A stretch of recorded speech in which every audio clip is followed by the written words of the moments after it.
Bonjour à tous, on est en direct de la Lyon eSport avec Chips. Bonjour Chips. Salut Damien, comment ça va? Ça va bien et toi? Bah ça va, tranquille, je sors d'un petit match là, donc voilà, j'ai un peu de temps libre et je me suis dit allez, c'est parti pour l'interview. Bon bah, merci beaucoup. Donc on va commencer très rapidement. Qu'est-ce que tu penses de l'événement de la Lyon eSport de cette année ou même en général de l'évolution de l'événement? Alors moi il faut savoir que, je sais pas si tout le monde le sait, mais j'ai fait la première Lyon eSport. La toute première, donc c'était vraiment une LAN dans les locaux d'Epitech, je crois. Ça n'avait absolument rien à voir, hein. J'avais dormi sous une table 2 heures rapidement dans une salle avec 20 personnes qui dormaient à côté. Genre. C'était pas du tout la même chose. Du coup, ça a énormément grossi, hein. Je pense qu'il n'y a qu'à voir l'endroit, la logistique, etc. Et l'événement de cette année était hyper ambitieux, puisque parfois on n'est pas loin d'un salon sur certains points, je trouve. Il y avait quasiment tous les influenceurs du milieu regroupés. Ils ont fait le pari de Fortnite. C'est le premier tournoi Fortnite de l'histoire du jeu. Donc il y a quand même beaucoup de choses qui sont intéressantes, je trouve, dans cet événement. Et honnêtement, le potentiel de reach global est assez monstrueux. C'est dommage qu'ils aient eu des problèmes d'internet sur la journée du samedi. Bon, là c'est rattrapé sur le dimanche. Mais sans ces problèmes du samedi, je pense que ça aurait été vraiment un énorme succès. Donc là, du coup, la deuxième journée se passe bien. C'est dommage pour la première journée, mais je pense dans l'ensemble, c'était hyper ambitieux comme événement. Et il s'en est fallu de pas grand-chose pour que ce soit un 100% réussi, je pense, pas à la connexion, quoi. On sait que tu es un casteur reconnu sur LoL, tu les as démontré. Qu'est-ce que tu penses de l'Open Tour et de son concept? Alors l'Open Tour, c'est une question sur laquelle je me suis déjà pas mal exprimé. À chaque fois, en fait, moi je dis que je suis assez content que Riot ait décidé de mettre en place ce système. Ils auraient pu en choisir un autre. Je pense que le plus important, en fait, c'était qu'il y ait quelque chose de visible, de compréhensible et de clair pour les joueurs.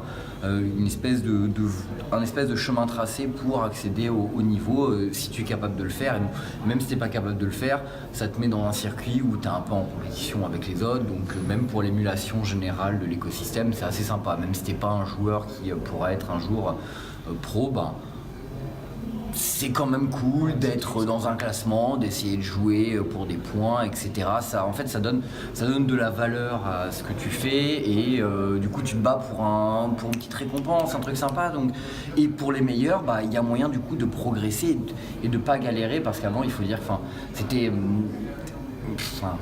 je sais pas si on peut dire aléatoire, mais c'était beaucoup plus difficile. Il fallait avoir peut-être un peu de chance. Parfois, il y a sans doute des bons joueurs qui n'ont pas été bien détectés, qui n'ont pas eu les bonnes conditions et qui sont passés aux oubliettes. Donc, je pense que c'est une chance du coup de pas justement passer à côté de ton opportunité si tu es un très bon joueur. Et du coup, tu es directement repéré par Riot. Pour les équipes, c'est très clair, il y a un classement, tu peux aller voir les points, etc. Tu peux aller voir les résultats. Donc, du coup, ça facilite la transition vers le monde professionnel. Et donc, moi, je trouve ça super. D'accord. Je trouve ça super. Très bien. Le milieu du gaming en France, c'est finalement un petit cercle de souvent les mêmes personnes qui se rencontrent. Est-ce que toi, tu trouves ça facile de différencier les relations professionnelles que tu vas avoir avec tous ces gens que tu connais et des relations un peu amicales finalement? Il y a peut-être une époque où c'était un peu plus difficile et où finalement la concurrence faisait que tu pouvais avoir peut-être des inimitiés qui se créaient, mais je pense que ça a pas mal changé, le milieu a beaucoup évolué, et même entre concurrents maintenant, parfois on se bat sur certains marchés, mais moi ça m'empêche pas d'aller boire des coups après avec les différentes personnes, et je m'entends bien avec vraiment la plupart des gens du milieu. Et je pense qu'on est à peu près tous d'accord dans l'écosystème, quand il arrive un truc, quand il se passe quelque chose de mauvais pour un des acteurs, même concurrent sur certains trucs, c'est un peu gênant parce que l'écosystème en général en pâtit, ça reste fragile, l'e-sport en France. Donc quand un acteur majeur connaît des difficultés, ça envoie pas des bons signaux. Voilà. OGaming a récemment trouvé un investisseur. Comment se passe la collaboration avec lui? Plutôt bien. En réalité, ils sont pas hyper impliqués non plus dans la gestion de gaming. On est très libre.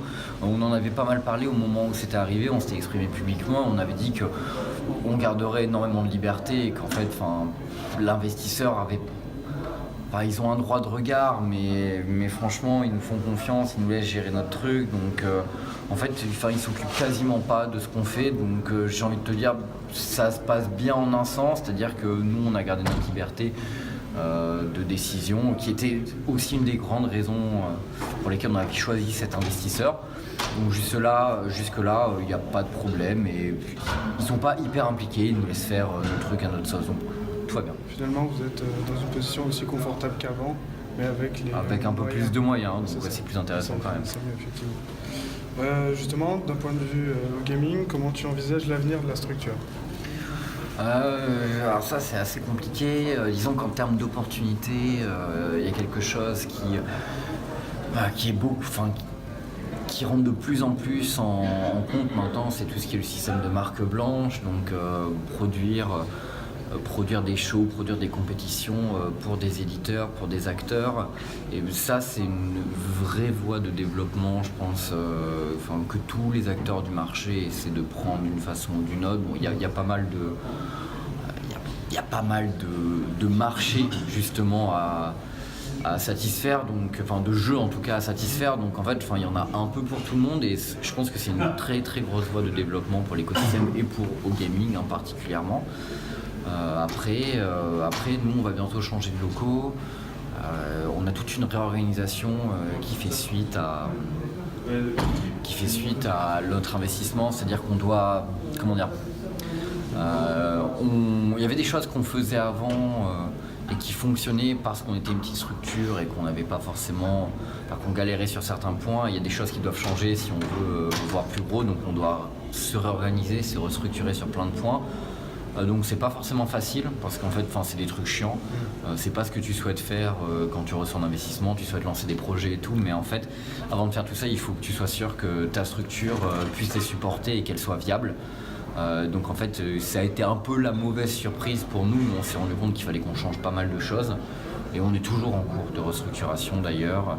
Donc voilà, les nouveaux locaux ça en fait partie et à terme on espère pouvoir se développer sainement sur de nouveaux projets et pouvoir notamment répondre à toutes ces demandes pour les marques blanches. Et tu es en train de nous dire que le fameux canapé de gaming va disparaître?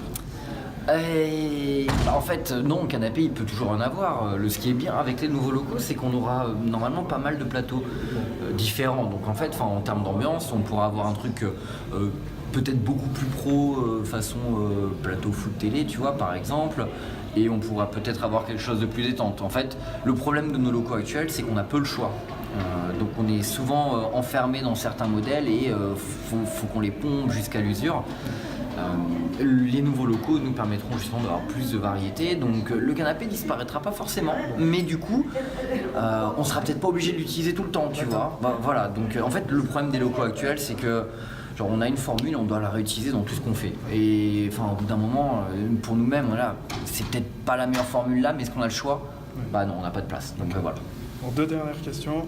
On sait que tu es très impliqué dans l'association Francisport. Qu'est-ce que tu penses de la progression faramineuse de l'e-sport en France?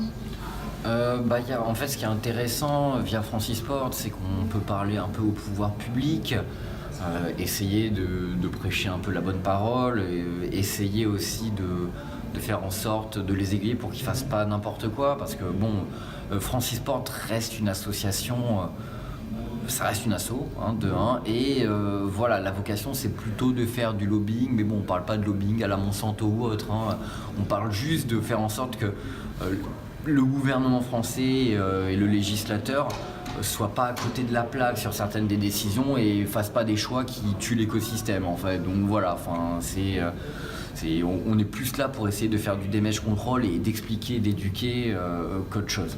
Okay. Voilà, mais c'est vrai que ça se développe bien, il y a plein de nouvelles marques.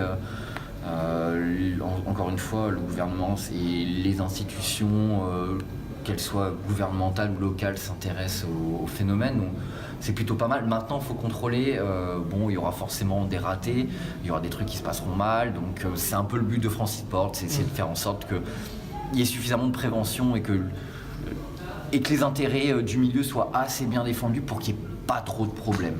Okay. C'est pas gagné. C'est pas gagné. Et enfin, dernière question, Fabien Culier, Fabien Deville, Fabien Barthez, 3 légendes dans leur domaine. Est-ce que la réussite n'est liée qu'au prénom? Écoute, non, je pense pas pour le coup, même si c'est vrai que c'est marrant d'avoir quelques... il y a Fabien effectivement chez Vitality, Néo, bon on est peu de Fabien dans le monde de l'e-sport, sinon il y a Fabien Baquet aussi de chez Genside. Après Barthez, j'étais fan de lui quand il jouait, mais je me sens pas forcément lié à sa réussite pour le coup. Non, voilà, écoute, c'est toujours marrant de croiser une personne dans le même milieu qui a le même prénom que toi. Enfin, ça te fait un sujet rigolo de base sur lequel discuter, mais sinon, voilà. Bon, merci beaucoup, c'était très gentil de nous avoir accordé cette interview. They keep us moving. They keep us moving. They keep us moving.